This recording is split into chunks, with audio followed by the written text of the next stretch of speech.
Sveiki, šiame mokomajame vaizdo įraše kalbėsime apie naujos pirkėjo kortelės kūrimą.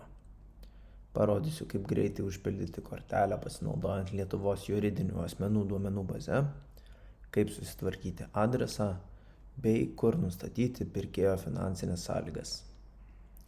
Taigi, pirmiausia, pradinėme lange, kairėje pusėje tarp modulių surandame modulį pardavimai ir tuomet spustelime ant jo.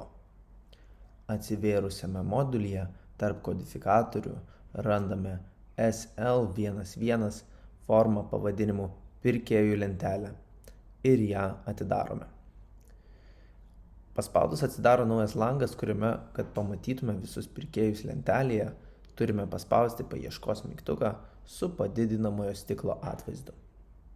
Ir paspaudę štai matome pirkėjų sąrašą. Norint sukurti naują pirkėjo kortelę, viršuje, kairėje pusėje spaudžiame mygtuką naujas. Atsidaro kortelės langas su įvairiais laukeliais.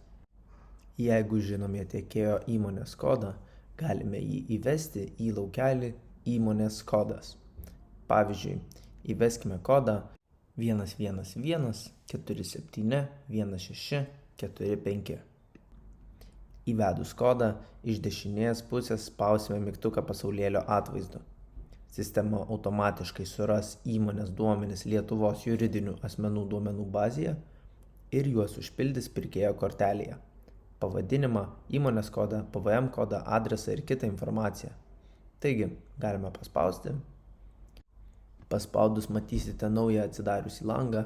Čia mums reikės susitvarkyti įmonės adresą atkeltą iš duomenų bazės. Mums tik reikia nukopijuoti miestą į laukelį pavadinimu miestas, kaimas.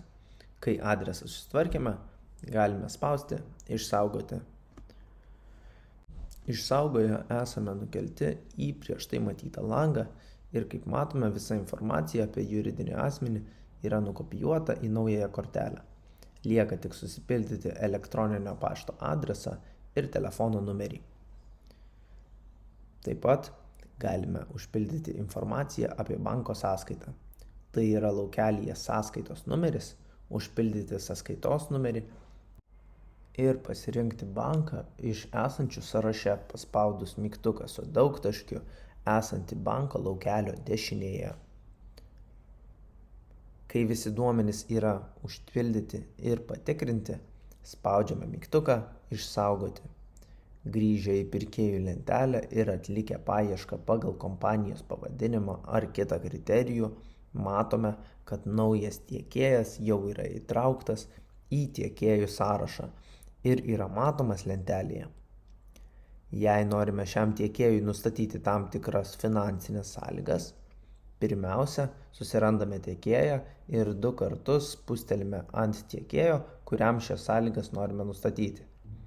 Paspaudus mums atidaro naują langą, kuriame matome tiekėjo kortelę.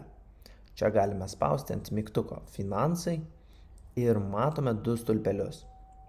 Kairysis stulpelis yra pildomas, jei įmonė yra pirkėjas, o dešinysis, jei įmonė yra tiekėjas.